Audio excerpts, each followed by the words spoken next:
ससुर जी हाँ? हाँ, वो अमित दोस्तों के साथ बाहर गया है, आने में देर हो जाएगी। सोचा तुम्हें बता दूं और मुंह दिखाई की रस्म भी पूरी कर लो।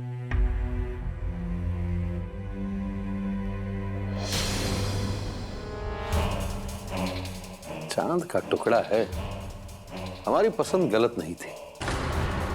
तुम्हारी किस्मत बहुत अच्छी है और हमारी भी। इस घर में तुम्हें पूरी आजादी मिलेगी, कभी किसी बात की कोई चिंता नहीं करनी पड़ेगी। ये लो। अरे ले लो, अब तो तुम्हारा ही हक है। अच्छा, हम चलते हैं। क्या कहते हैं अंग्रेजी में? Good night. हाँ?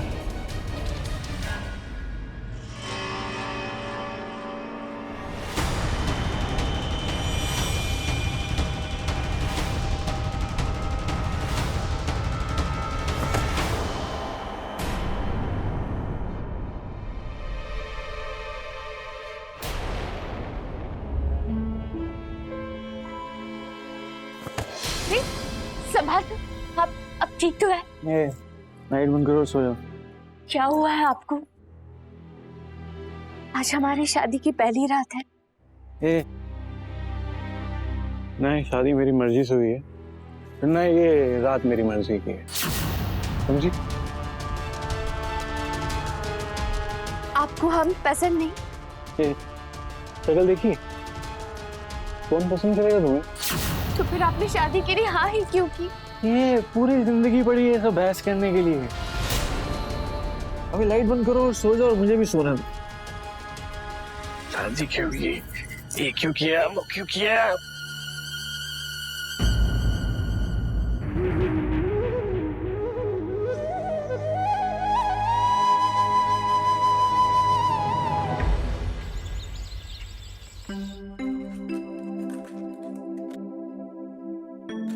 क्या बात है, आज सुबह तुम इतनी जल्दी आ गई? मुझे तो लगा तुम दोपहर तक बाहर ही नहीं निकलोगी। अपना चेहरा तो दिखाओ, इधर देखो जरा। अरे तुम्हारी आंखें देख के तो लग रहा है देवर जी ने तुम्हें रात भर सोने नहीं दिया। तुम मुझे अपनी जेठानी नहीं, अपनी बड़ी बहन, अपनी सहेली समझो। हाँ, लेकिन जो जिम्मेदारियां मेरी हैं घर में, वो तुम्हें भी सीखनी पड़ेंगी। जी भाभी, जैसा आप कहें। अच्छा, तो देवर जी को भी तुमने ऐसे ही कह के पटा लिया था क्या? जैसा आप कहेंगे मैं वैसा ही करूंगी। बहू, चाय लाना। ससुर जी उठ गए हैं, मैंने चाय बना दी है, कविता तुम दे आओगी? जी।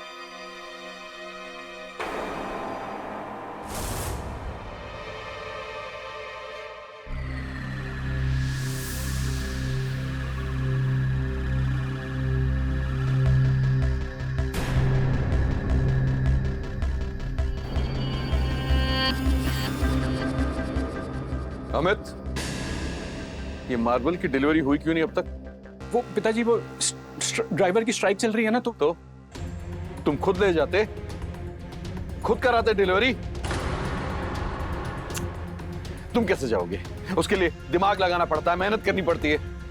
सारे के सारे निकम्मे पैदा हुए हो। अब क्या एक एक चीज बतानी पड़ेगी तुमको?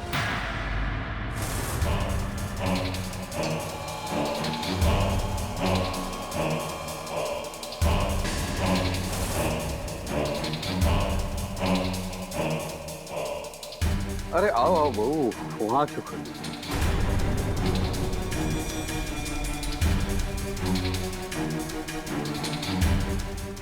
लाओ चाय दो।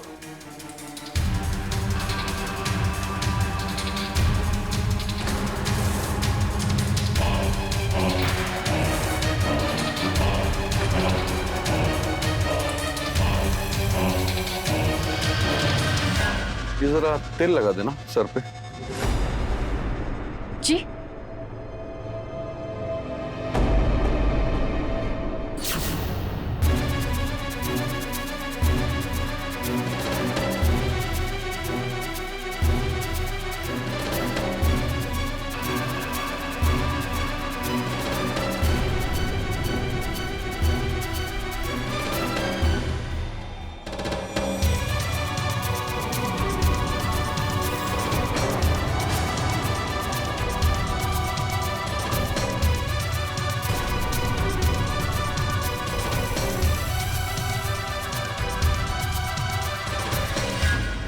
राजेश, ये इनकम टैक्स का फाइन क्यों भरना पड़ रहा है हमें? पिताजी वो अरे वो क्या कर रहा है? वो एक्चुअली इनकम टैक्स भरने में लेट हो गया तो लेट फीस चार्ज के लिए चेक साइन करवाना था। हमारे यहाँ बेटे नहीं गधे पैदा हुए हैं। अगर हम अपना हाथ उठा दे तुम्हारे सर से तो रास्ते पर भीख मांगकर अपना पेट भरने के काबिल भी नहीं हो तुम लोग। ये लो। अरे तुम क्यों रुक गई? लगाओ तेल, लगाओ सर पे, लगाओ, दबाओ अच्छी तरह से। हाँ यहाँ यहाँ।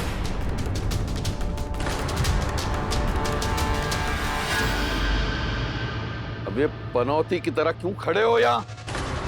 जाओ अपने अपने काम पे।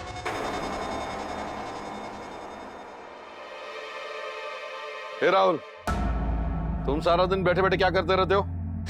अरे पापा वो कॉलेज की छुट्टियां चल रही ना। हाँ तो भैया के साथ जाओ, कुछ सीखो, या तुम्हें भी पढ़े पढ़े निकम्मा होना है? नहीं नहीं बाबूजी, मैं जाता हूँ।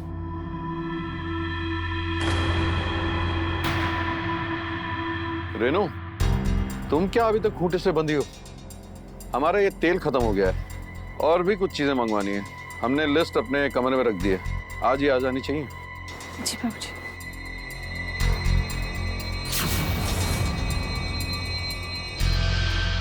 हाँ, बहुत अच्छे से ऐसे।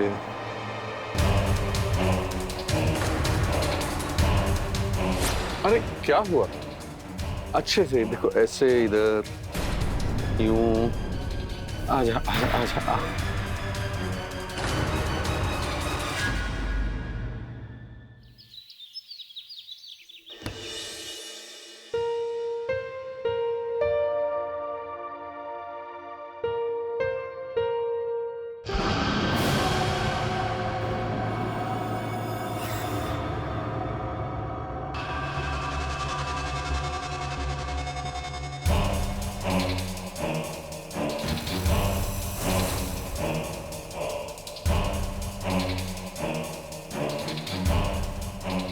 अरे बहू, झाड़ू ऐसे नहीं लगाते। करो करो, ये देखो, इसको ऐसे। मैं बताता हूँ, मैं सिखाता हूँ। अरे बहू, मैं सिखाता हूँ, देखो ऐसे यूं झाड़ू मारते हैं तुम्हारी सास, ऐसे मार।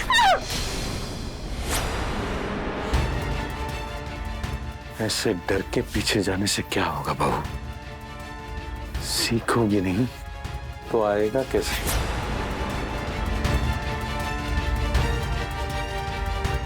पापा जी,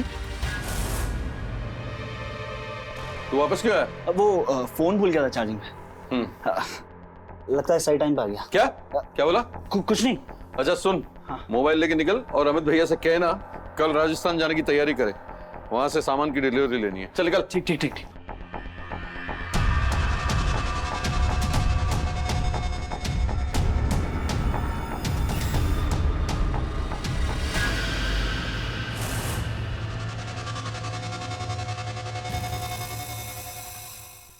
सब काम पिताजी की मर्जी से।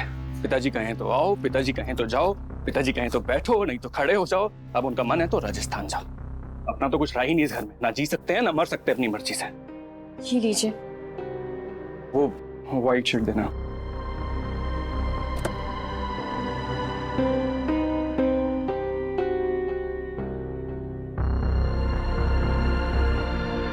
आप कुछ परेशान लग रहे हैं। नहीं कुछ नहीं। जी वो क्या? मुझे आपसे कुछ बात करनी थी। वो अरे अब बोलोगी भी कुछ, मुझे देरी हो रही है। ससुर जी मुझे गलत तरीके से छुपे और वो क्या दिमाग खराब हो गया तुम्हारा? हाँ, मेरे पिताजी के बारे में तुम ऐसा सोच भी कह सकती हो? अरे तुम्हारे भी पिता के समान है वो। ध्यान रहे, दोबारा तुम्हारी जुबान से ऐसे शब्द निकलने नहीं चाहिए, समझी? जी सुनिए, वो अब क्या है? वो मैं भी आपके साथ चलती हूँ ना। मैं यहाँ अकेले रह के क्या करूँगी? थोड़ा घूमना भी हो जाएगा और एक दूसरे को थोड़ा समझ भी लेंगे। अरे नहीं घूमना है, और ना ही समझने की जरूरत है। तुम्हें बोला था ना, ये शादी मेरी मर्जी से नहीं हुई है, मैं तुम्हें पसंद नहीं करता हूं। ये फितूर जितनी जल्दी अपने दिमाग से निकाल दो ना, उतना अच्छा है। खुद की जिंदगी जियो और मुझे मेरी जीने दो। आई बड़ी घूमने।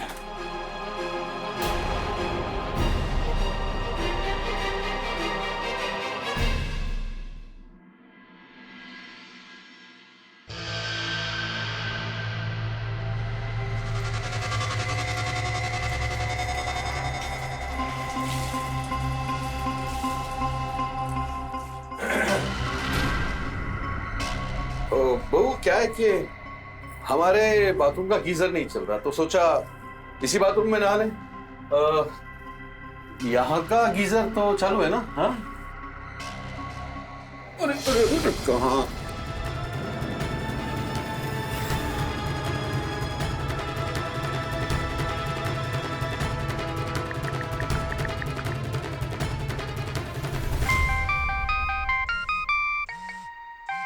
गुड्डू का फोन। स्पीकर पे डालिए ना। हेलो। भैया, मेरे ससुर जी वो मुझे किसी ना किसी बहाने से गलत तरीके से छूटे। गुड्डू बेटा सुनो, मेरी बात सुनो, रोना बंद करो। तुम्हें कोई गलत फहमी हो गई है बेटा। तुम परेशान मत हो, रिलैक्स हो जाओ, और कोई परेशानी हो तो हमें कॉल करना, ठीक है बेटा? जी भैया।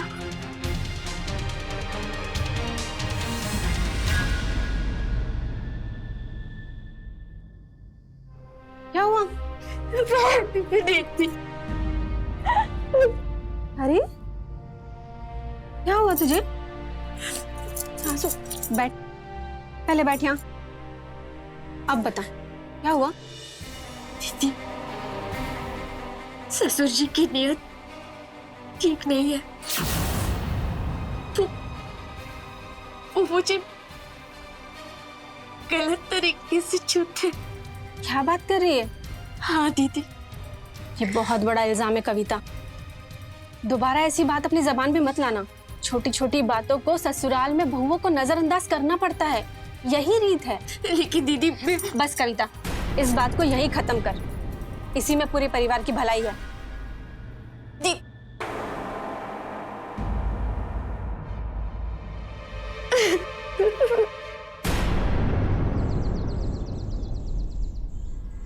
ठीक है, अरे आओ आओ बहू, आओ आओ, बैठो हमारे साथ, ताश खेलो। वो मुझे खेलना नहीं आता। अरे कोई बात नहीं, हम सिखाते हैं, बैठो बैठो बैठो। ये देखो, ये, अरे वाह बहू वाह, तुम बहुत लकी हो हमारे लिए। आज के बाद तुम हमारे साथ बैठ के यहीं खेलोगी। ये देखो, हाँ जी, आपकी चाल पहले देखो बहू, लीजिए उठाइए। एक से, हाँ हाँ, ये मेरी तरफ से, आप लो। अब ये पत्ते तुम हाथ में लो। अरे लो तो सही, पकड़ पकड़। अरे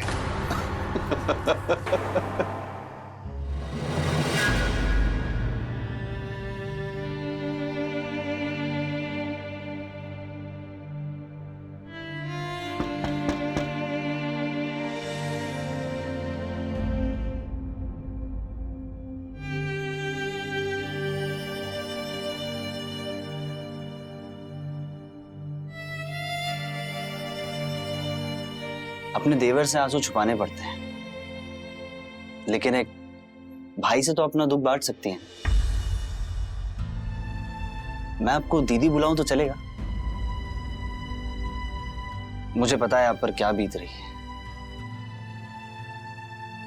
पर क्या करूं, घर में सबसे छोटा हूं ना।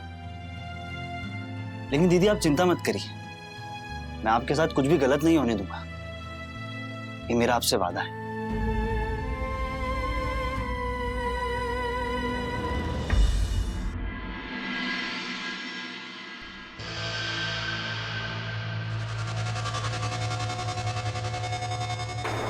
अरे तोहफा है, तुम्हारे सास की निशानी, अब तुम्हारा ही हक है। इस घर में हमें कोई ना नहीं कहता। अरे क्या बारिश में भीगी मोरनी की तरह मुंडी इधर उधर घुमा रही हो? किसे ढूंढ रही हो? राहुल को? वो यहाँ नहीं है। क्या है, यहाँ का माहौल उसके लिए ठीक नहीं है। इसलिए उसको दिल्ली भेज दिया आज सुबह ही, मार्बल डिजाइनिंग का कोर्स करने के लिए 3 महीने के लिए, समझी? लेकिन दीदी आप चिंता मत करिए, मैं आपके साथ कुछ भी गलत नहीं होने दूंगा। ये मेरा आपसे वादा है।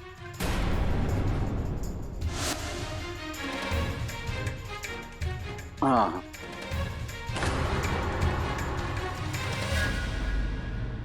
वैसे हार जच रहा है तुम पे।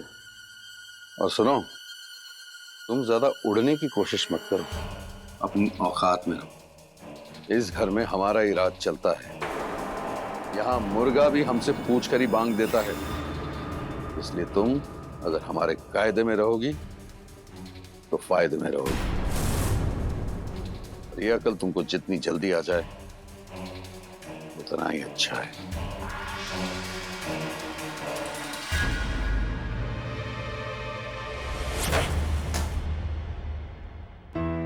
एक स्त्री, एक बहू, एक औरत सबसे ज्यादा अपने घर, अपने परिवार में सुरक्षित महसूस करती है। घर की 4 दीवारें और घर के लोग एक औरत का सुरक्षा कवच और ढाल होते हैं। लेकिन जब घर के अंदर ही कोई अपना ही रिश्तों की मर्यादा लांघकर किसी स्त्री के पीछे पड़ जाए, तब वो औरत क्या करेगी? नमस्कार, मैं हूं सुधा चंद्रन और आप देख रहे हैं क्राइम अलर्ट। कविता का हाल भी कुछ ऐसा ही था। पिता समान ससुर की अपनी बहू पर बुरी नजर थी। ऐसे में उसके देवर राहुल के अलावा कविता का भरोसा भी कोई नहीं कर रहा था। इन हालातों में क्या कविता राहुल की मदद लेकर अपने ससुर का असली चेहरा अपने परिवार और समाज के सामने रख पाएगी, या फिर वो इस शोषण का शिकार हो जाएगी?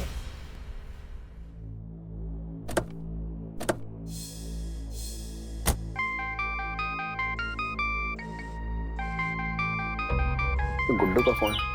स्पीकर पर डाले। हेलो भैया, भैया मैं यहाँ और नहीं रह सकती, प्लीज मुझे यहाँ से ले जाइए। ससुर जी की हरकतें दिन ब दिन बर्दाश्त की बाहर होती जा रही है। मैं और बर्दाश्त नहीं कर सकती भैया, प्लीज मुझे यहाँ से ले जाइए। मुझे यहाँ घुटन हो रही है। अब तुम अपने पति अमित से बात क्यों नहीं करती? भैया वो राजस्थान गए हुए और वो मेरी बात का यकीन नहीं करते। मैं उन्हें कॉल भी कर रही थी, लेकिन वो मेरा कॉल भी नहीं उठाते। भैया आप मुझे ले जाइए प्लीज यहाँ से। कल मैं और तुम्हारी भाभी किसी बहाने वहाँ आते हैं, ससुर जी से बात करते हैं। तुम हमारे साथ चले आना। हाँ, और जब तक अमित राजस्थान से नहीं लौट आते तुम हमारे साथ रह लेना। हाँ, और सुन, हम हैं, टेंशन मत ले, ठीक है? जी भैया।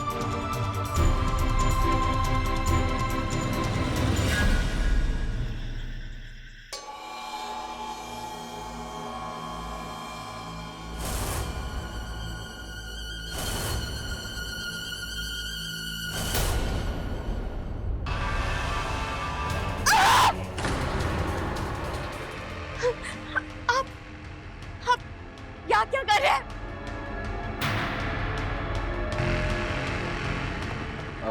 कविता बहू नहीं है ना, इसलिए उसे पता नहीं कि हमें नींद में चलने की बीमारी है। क्या करें इस बीमारी का? अरे लगता कुछ ज्यादा ही डर गई है। तुम दोनों यहाँ खड़े खड़े क्या कर रहे हो? जाओ अपने अपने कमरे में सो जाओ।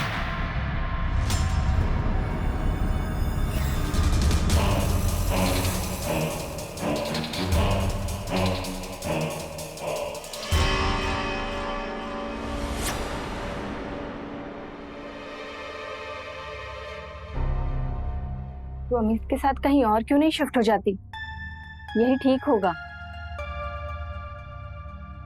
देख, मुझे सब पता है, मैं समझती हूँ तेरी तकलीफ को, और तो सोचना इस बारे में।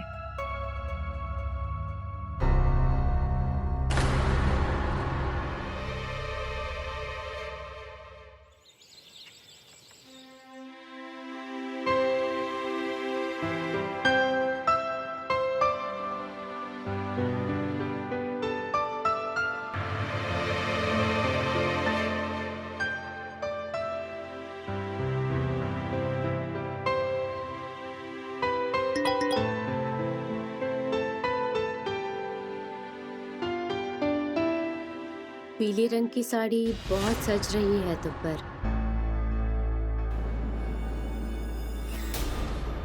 तुम्हारा रूप और निखर गया है, कुछ ज्यादा ही कमाल लग रही हो।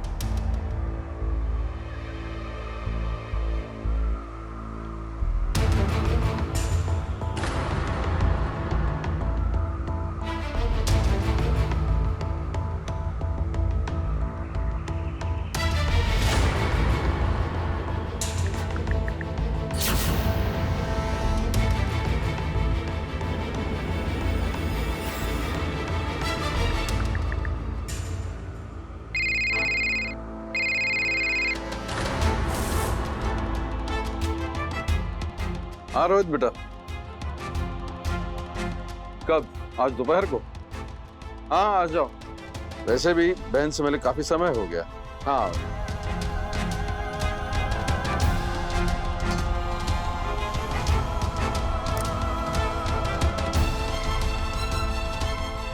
अगर ये ससुर जी नहीं तो फिर ये मैसेजेस मुझे कौन भेज रहा है?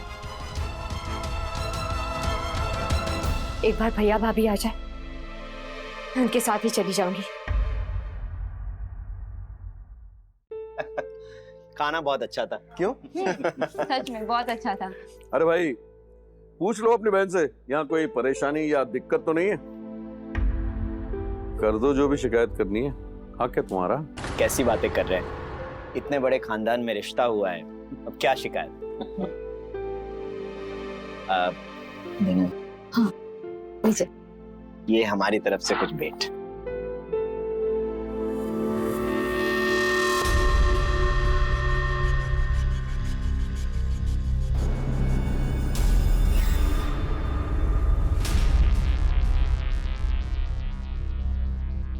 शादी में जो रकम तय हुई थी वो तो आप दे नहीं पाए, कम से कम भेंट तो हमारी प्रतिष्ठा के हिसाब से लाए होते।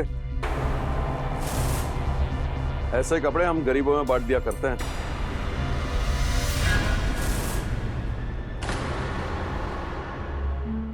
मैं नौकरी ज्वाइन करने का सोच रही थी। जो भी राशि बाकी है वो कमा के दे दूंगी आपको ससुर जी। ये लो, सुन लिया आपने? ये सिखाया अपनी बहन को। तेवर देखो इनके। चुप कर कविता। देखिए हम आपसे माफी मांगते हैं। वो क्या है ना, थोड़ी नादान है अभी, इसलिए कुछ भी बोल देती है। वो बाबूजी हम कह रहे थे कि कुछ दिनों के लिए जब तक अमित राजस्थान से नहीं आ जाते हम लोग कविता को अपने साथ ले जाते हैं कुछ दिनों के लिए। जिनके पति बाहर जाते हैं क्या वो लड़कियां ससुराल में नहीं रहती? अरे कुछ दिनों के लिए क्यों, हमेशा के लिए ले जाइए। नहीं नहीं, हमारा मतलब वो नहीं था। नहीं नहीं, हमेशा के लिए ले जाइए।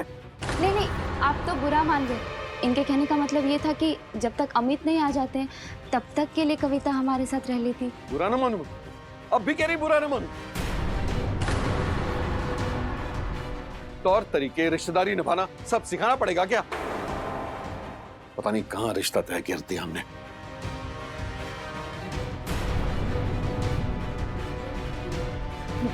भैया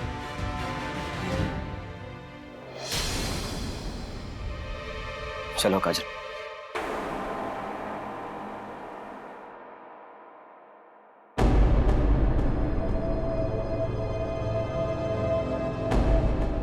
भैया भैया भाभी,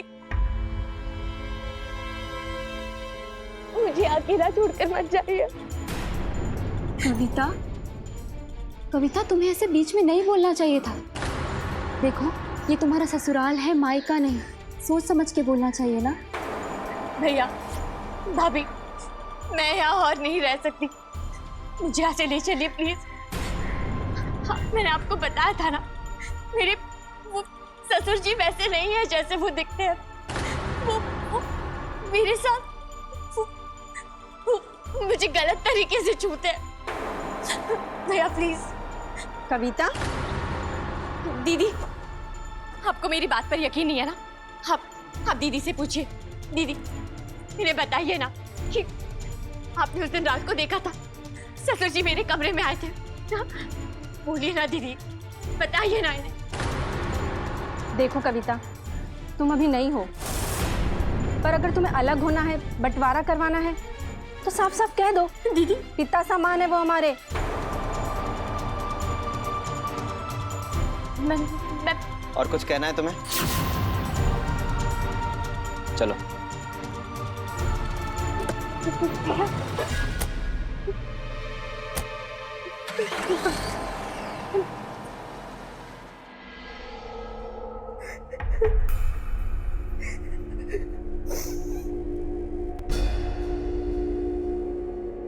मुझे आपसे ये उम्मीद नहीं थी भाभी। मैंने तो आपको अपनी बड़ी बहन की तरह समझा था। मैं तेरी बड़ी बहन ही हूँ, पर कुछ चीजें होती हैं जो सहन करनी पड़ती हैं। तू ऐसे किसी पे भी इल्जाम लगा देगी तो कोई तेरी बात मान लेगा क्या? तेरे साथ मुझे भी गलत साबित कर देंगे। तो मैं क्या करूँ भाभी? देख, ससुर जी ने तेरे साथ में किसी के भी सामने कुछ गलत किया नहीं ना, तो फिर बिना देखे बिना सुने कौन मानेगा तेरी बात को? अगर मैं उनका असली चेहरा आपके सामने ले आऊं, तब क्या आप मेरी बात मानेंगी? हाँ, मानूंगी, पर तू करेगी क्या?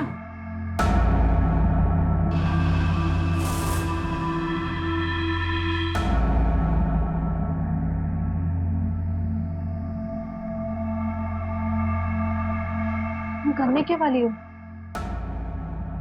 भाभी, आप ना वहां अंदर छुप जाइए।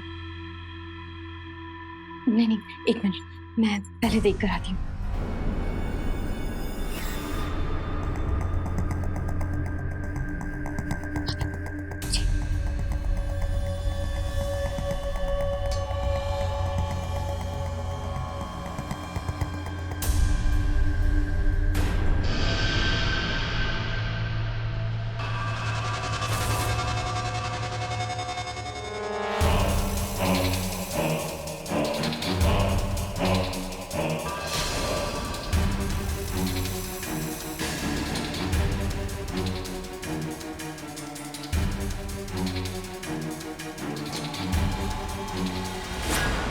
क्या चाहते हैं आप ससुर जी?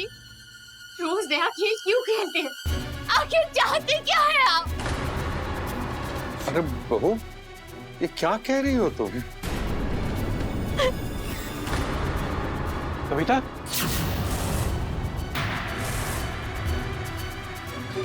क्या हो रहा है ये सब? अमित, अच्छा हुआ आप आ गए। आपने देखा ना सब कुछ। अब तो आप मानते हैं कि ससुर जी ना मेरे अकेले में मेरे साथ जबरदस्ती कर। क्या कह रहे हो बहू? क्यों ऐसा दाग लगा रहे हो हम पर? क्या हो रहा है अमित? बहू हमें फंसा रही है, पता नहीं क्यों।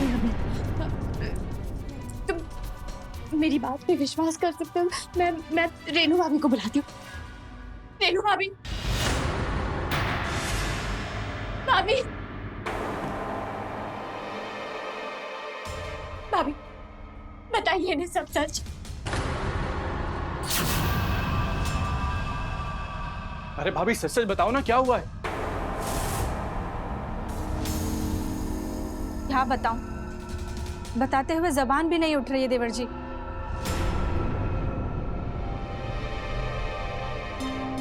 कविता ऐसा कर सकती है, ये सोचकर भी मुझे घिन आ रही है।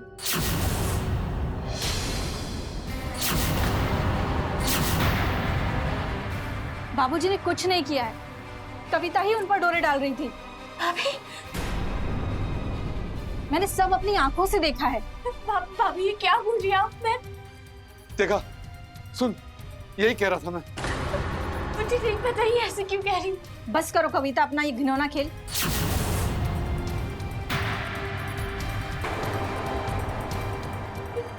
अमित, मेरी बात का यकीन करो अमित। भाभी मुझे पता नहीं क्यों झूठ कह रही है।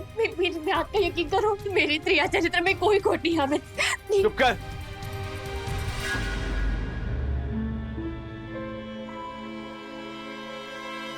त्रिया चरित्र? मैं दिखाता हूं तेरा त्रिया चरित्र। ये देख हम, तेरी बीवी तेरे पीठ पीछे मुझे कैसे कैसे मैसेजेस भेजती है। मैं अकेली हूं, आ जाओ मुझे मिलने, मिस यू।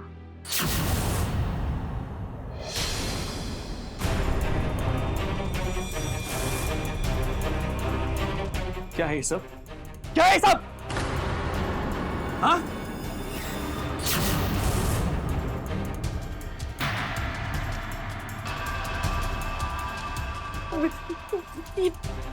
ये मुझे नहीं पता कि ये मैसेजेस उनके मोबाइल में कैसे है, लेकिन मैंने ये मैसेजेस नहीं भेजे। मेरी बात का यकीन करो, मैंने नहीं भेजे ये मैसेज। बस करो कविता, और कितना झूठ बोलोगी? अमित, वो तो अच्छा हुआ कि बाबूजी ने राहुल को दिल्ली भेज दिया, वरना पता नहीं उसके साथ भी क्या कांड हो जाता। तेरी इन हरकतों पर ना अमित,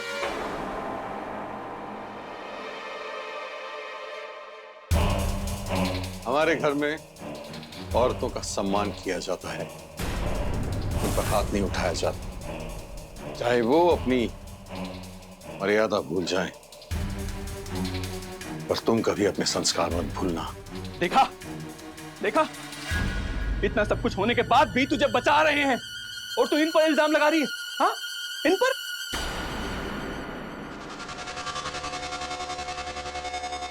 पिताजी, पिताजी, चलिए डॉक्टर के पास लेके चल। चलिए चलिए चलिए।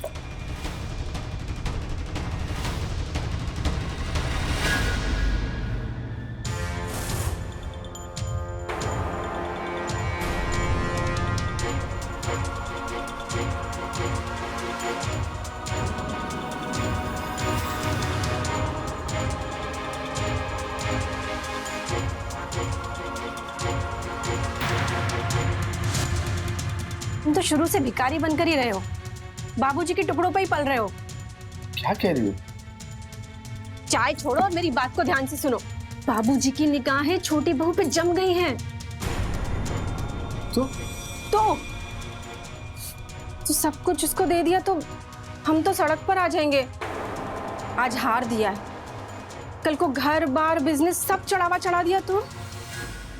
नहीं नहीं राजेश, मैं कुछ तो करना ही पड़ेगा ना, लेकिन क्या?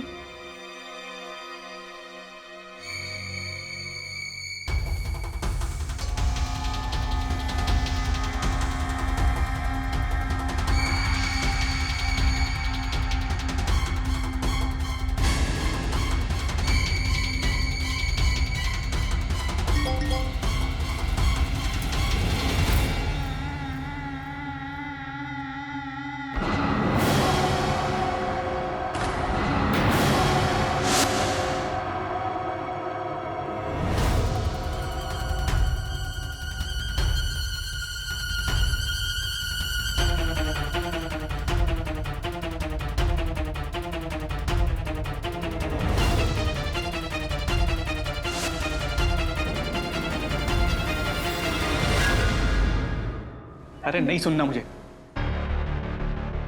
हमें मेरी बात का यकीन कीजिए। क्या यकीन करूं? भाई भाभी पिताजी सब झूठ बोल रहे हैं। अकेली सती सवित्री तुम हो इस घर में, ये मान लूं? हाँ हमें सबने मुझे धोखा दिया है। अरे बकवास बंद करो अपनी। मैंने तुम्हें ये क्या बोल दिया? तुम मुझे पसंद नहीं हो, तुम हर जगह मुंह मारने लगी। अरे क्या बिगाड़ा है हमने? क्यों हमारे खानदान को बदनाम करने पे तुली हो तुम? हमें प्लीज मेरा यकीन करो, मैं सच कह रही हूँ। सच साबित कर सकती हो? नहीं ना, चुप रहो। एक तो मुझे पहले ये शादी नहीं करनी थी, ऊपर से ये सब। हमें प्लीज मेरी बात समझ। अरे बस करो अपनी नौटंकी, बहुत सुन लिया मैंने। मैं आज अभी के अभी ये रिश्ता तोड़ देता, बस पिताजी की वजह से मैं रुका हुआ। आखिरी बार बोल रहा हूं, अगर एक शिकायत और आई ना मुझे तुम्हारी, तो मुझसे बुरा कोई नहीं होगा। हमें हमें कहते हैं ना, सच हमेशा अकेला होता है। कविता अपने ही घर में अकेली पड़ चुकी थी, कोई उसका सच मानने को तैयार ही नहीं था। रोज हजारों औरतों का उनके ही घर में उनके ही अपनों द्वारा शोषण होता है, क्योंकि पुरुष प्रधान समाज रिश्तों के दराजों को एक औरत के सच से ऊपर मानता है और सच को देखकर भी अनदेखा कर देते हैं। कविता की जेठानी रेनू ने औरत होकर भी कविता का साथ नहीं दिया, बल्कि अपने निजी स्वार्थ के लिए कविता को धोखा दिया। ऐसे में कविता जैसी विक्टिम की दिमागी हालत क्या होती होगी, उसका अंदाजा लगाने से भी रूप कांप उठती है। इन हालातों में आखिर क्या करेगी कविता? क्या होगा उसका अगला कदम? वो इनकम टैक्स का चेक भर दिया था, दोबारा कोई फाइन नहीं लगना चाहिए। और जो डिलीवरी लाए थे, कहाँ रखा है माल? वो गोडाउन में हो गया था।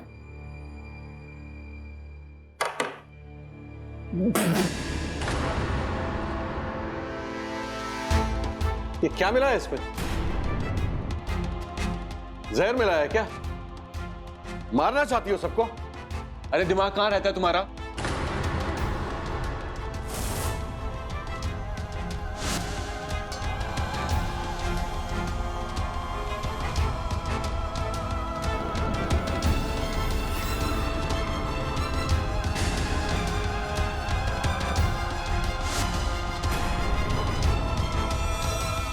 लेके जाओ इसको।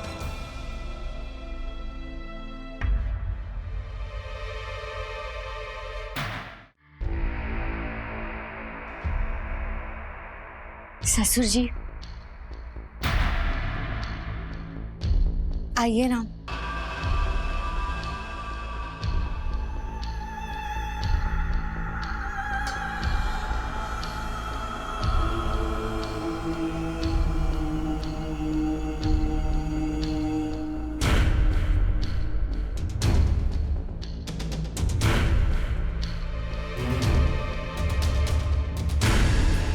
आइए।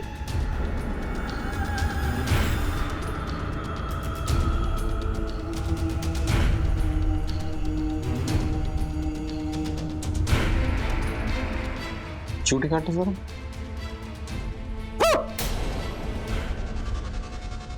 सपना नहीं है, सच है। वो क्या है कि जागते सोते ही सपना देखा है मैंने कि तुम कभी मुस्कुरा कर अकेले में अपने कमरे में बुलाओ। आप बैठिए, आपके लिए एक सरप्राइज है।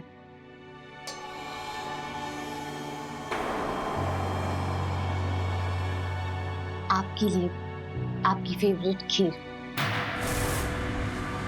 आज तो तुम्हारे रंग ही बदले हुए हैं। तुम्हें कैसे पता हमें खीर पसंद है? आखिर बात क्या है? वो बात ये है कि मैं समझ गई हूँ कि अगर आपके कहे में रहूंगी, आपके कायदे में रहूंगी, तो फायदे में रहूंगी। ये खाइए ना, आपके लिए बनाई है अपने हाथों से। पहले तुम खाओ।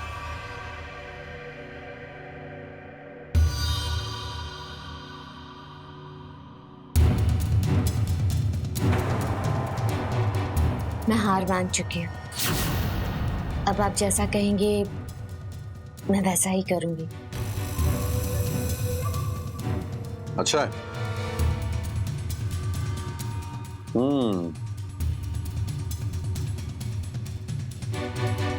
तो तुम समझ चुकी हो हमें क्या पसंद है, हमें क्या चाहिए। ठीक है, सुबह का भूला अगर शाम को घर आए तो उसे भूला नहीं कहते।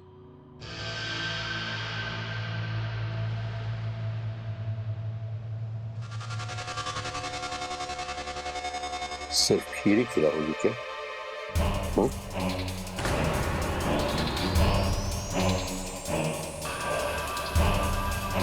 बहुत तड़पाया है तुमने, अब और मत तड़पाओ। वो जब पहली बार अमित का रिश्ता लेकर आए थे ना हम तुम्हारे घर, तुमने वो नीले रंग की साड़ी पहन रखी थी ना, बाल ऊपर बांध रखे थे। उसी वक्त तुम्हें देखकर हम पागल हो गए थे। पता नहीं क्या जादू है तुम में। तब ऐसा लगा इसको तो पाना ही पड़ेगा। इसलिए अमित मना कर रहा था, उसके बावजूद हमने जबरदस्ती उसकी शादी तुमसे करवा दी। और फिर जब तुमने हमारे पांव छुए थे, ओहो, 440 वोल्ट की बिजली दौड़ गई थी बदन में। और उस दिन तुमने देख ही लिया कि अमित के सामने हमने 2 झूठे टेसुए क्या बहाए, किसी ने तुम्हारे सच को माना ही नहीं। अब तुम में अक्ल आ गई होगी, ये समझ आ गया होगा कि इस घर में हमारी मर्जी के बगैर पत्ता भी नहीं हिलता। इसलिए हमें खुश रखोगी तो तुम्हें महारानी बनाकर रखेंगे। घर पर सब है, अगर किसी ने देख लिया तो मुसीबत हो जाएगी। आप किसी बहाने से सबको बाहर भेज दीजिए ना, फिर घर पर सिर्फ आप और मैं। आप जाइए, तब तक मैं हमारी शाम को और रंगीन बनाने के लिए तैयारी करती हूँ। सुहाग रात वाले दिन जैसे बला की खूबसूरत सजी थी ना तुम, बिल्कुल वैसे ही सजना फटाफट। मैं भी सबको भगा कर आता हूँ।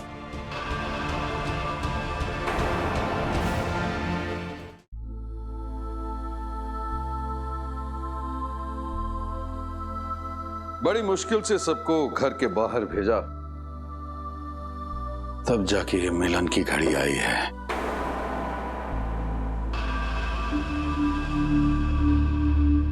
हमने बहुत कोशिश की तुम्हारे पास आने की, पर तुम हमेशा दूर भागती रही।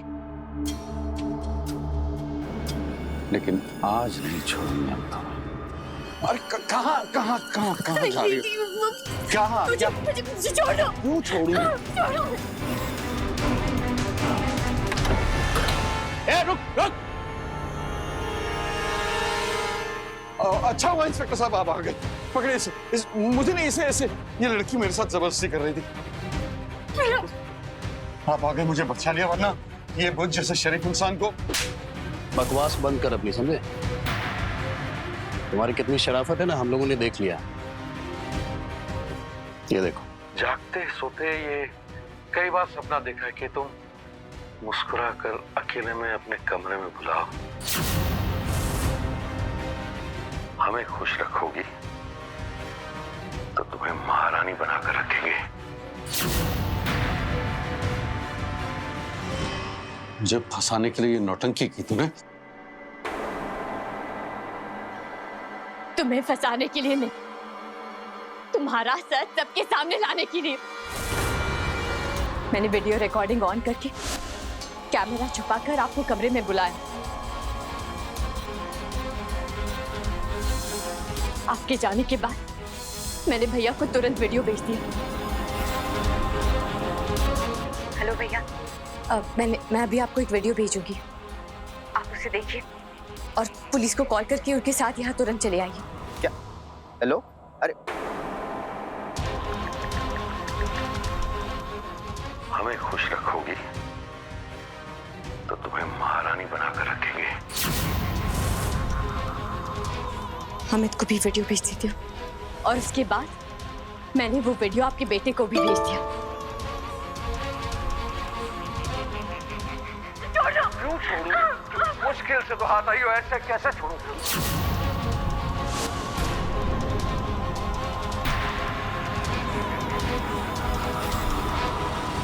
कविता, मुझे माफ कर दो। मैंने तुम्हारा सच देखकर भी अनदेखा कर दिया। पर जब तुमने वो वीडियो भेजा और कहा कि रोहित पुलिस को लेके आ रहा है, मैं तुरंत अपने सब काम छोड़कर चला आया। कविता, मैं कभी सपने में भी नहीं सोच सकता था मेरा बाप इतने घिनौने काम कर सकता है। अरे शर्म आनी चाहिए आपको, आपकी बेटी की तरह है वो, उस पर बुरी नजर। मुझे शर्म आती है अपने आप को आपका बेटा कहते हुए। भैया, भाभी, आपकी आंखों के सामने वो इतनी तकलीफें सहती रही और आप बढ़ावा देते रहे। घिन आती है मुझे आप लोगों से। इंस्पेक्टर साहब, शुक्रिया, आपने मेरी मदद की। अरे नहीं, मैंने आपको नहीं बचाया, आपने खुद अपनी मदद की है। आपने घुटने नहीं टिके और बिना डरे जो हिम्मत दिखाई है ना, उसके लिए मैं जितनी भी तारीफ करूं कम है। और हाँ, अगर ये आपके परिवार वाले ने पहले भरोसा कर लिया होता ना आप पे, इसे पहले ही गिरफ्तार कर चुके होते। और हाँ, तुम दोनों भी बराबर के गुनहगार हो, तुम दोनों को भी अरेस्ट किया जाएगा। चलो चलो।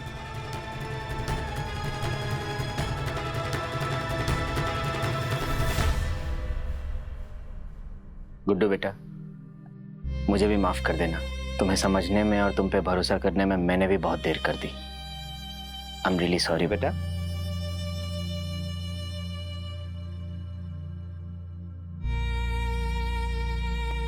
चाहे सतयुग हो या कलयुग, हर बार स्त्री को ही अग्नि परीक्षा देकर अपने बेदाग चरित्र का प्रमाण क्यों देना पड़ता है?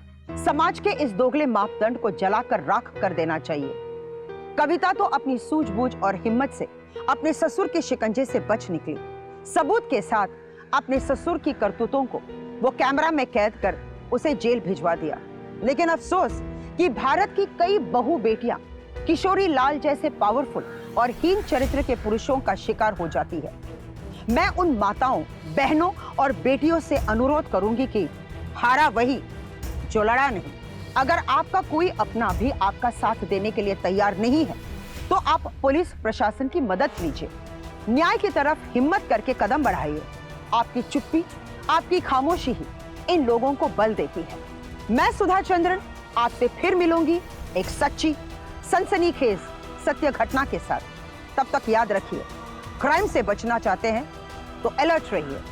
क्राइम अलर्ट, जुर्म के खिलाफ आवाज।